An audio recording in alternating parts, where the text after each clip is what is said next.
The aim of this video is to discuss some of the practicalities related to workplace assessment for supervisors. Just to recap, workplace assessment allows assessment of competence in the workplace.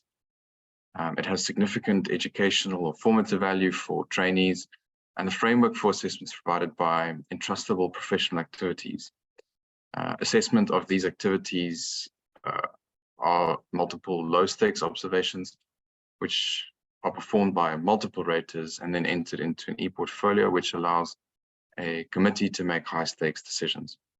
And this will start in the Division of General Surgery across all of our units from the 1st of October. So the entrustable professional activities to assess or observe in general surgery were decided on by a stakeholder team, which consisted of educationalists, consultants, and trainees, and were performed after reviewing international literature. And these activities include managing general surgery outpatients, managing general surgery inpatients, managing the acute intake, and performing core procedures. So the three consultative activities were firstly managing outpatients, and this includes general SOPD or pre-op, pre-clock clinics, as well as MDT meetings. The second consultative EPA is managing inpatients, which could be pre or post-operative patients, patients admitted for workup or for non-operative management.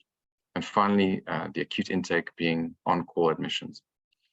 For these consultative EPAs, the pathology is not specified, it's undifferentiated. It could be anything that comes in on that intake or seen on that ward round. And the expected knowledge is at a generalist level, not complex subspecialist knowledge.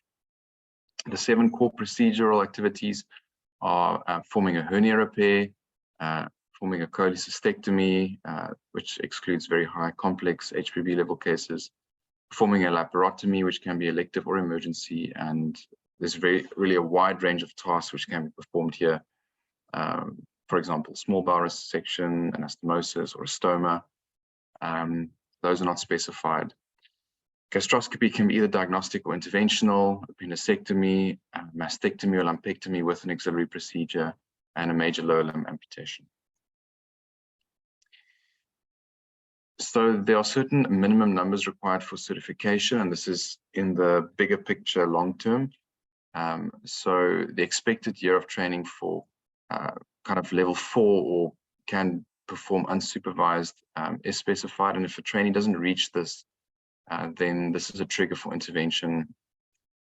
It's important that trainees and supervisors understand that registrars don't have to have all EPAs at the unsupervised level or able to perform independently by the end of a rotation to progress to the next level of training or the next rotation, but they need to show some progress. And in future, trainees will need to have all 10 of these EPAs, or whichever number they end up being, because these are a draft list, signed off to apply to write the FCS final. So this is a table which shows kind of where trainees need to be according to each EPA and the year of training. So for example, for outpatients, they should be trusted to perform the activity unsupervised by their 3rd year, whereas for appendectomy, they should be able to do this independently by the end of their 2nd year. However, something like a mastectomy or lumpectomy, the expectation is that in their 3rd year, they should be doing this with some supervision still, and by the 4th year, they should be doing this unsupervised. So in the first 3 months of the workplace assessment rollout in the division, the minimum EPA observations are quite light, and it's a more of adjustment time for everyone to just get used to the system. And the junior rotations being C14, ICU, and Red Cross, the trainees will need to do 1 inpatient and 1 acute intake observation, meaning 2 per 3-month or 12-week rotation. In the cutting rotations, they'll have to do 1 acute intake and 1 operative observation. In relief, it depends where they are, so they can do 2 of any. In upper GI, HPB, and endocrine, they'll need to do 1 outpatient and 1 operative. In colorectal and vascular, 1 outpatient and 1 inpatient. And finally, in transplant, 1 operative. So very, very feasible, very easy and light. So in terms of how an observation works, it's primarily the registrar's responsibility to make sure that they reach their targets, make sure that they initiate. However, consultants may use their own initiative and also initiate an observation.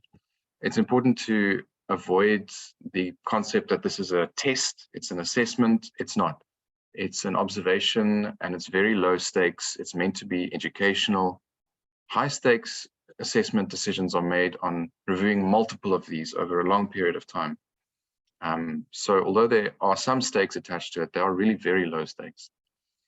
When a registrar has said they want an activity to be observed, then a supervisor would pay closer attention to their performance, especially how much supervision they require for various aspects of the activity.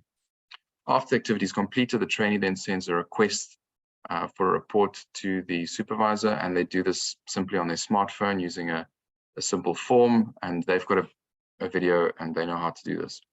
Once they click submit on that form, immediately an SMS is sent to the supervisor with the request as well as a link to the form, and immediately an email is also sent.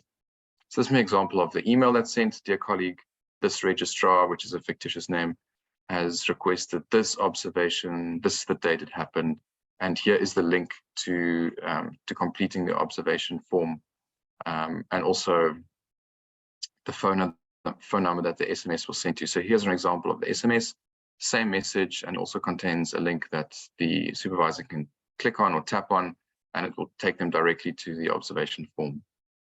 The supervisor should complete that form within 24 hours, ideally immediately after the activity. Beyond that time, it starts to lose its value significantly, as both the supervisor and trainee kind of forget about the activity and what happened, and significant recall bias enters the equation. A report is immediately emailed to the trainee as well as the supervisor that completed the form and the other consultants in the unit, so everyone can get a feel where the trainee's at for that activity. It's also immediately captured in PDF format into the trainee's portfolio. And finally, it's important that face-to-face feedback occurs. And this really increases engagement in the process by the trainee as well as supervisor, and really facilitates learning.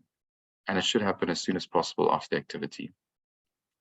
There are three main observation tools to give report on the 10 different entrustable professional activities. The one is for procedures, the one is for outpatients, and the other one is the same form that's used for inpatients as well as for the acute intake. The next video will demonstrate exactly how to complete one of these forms.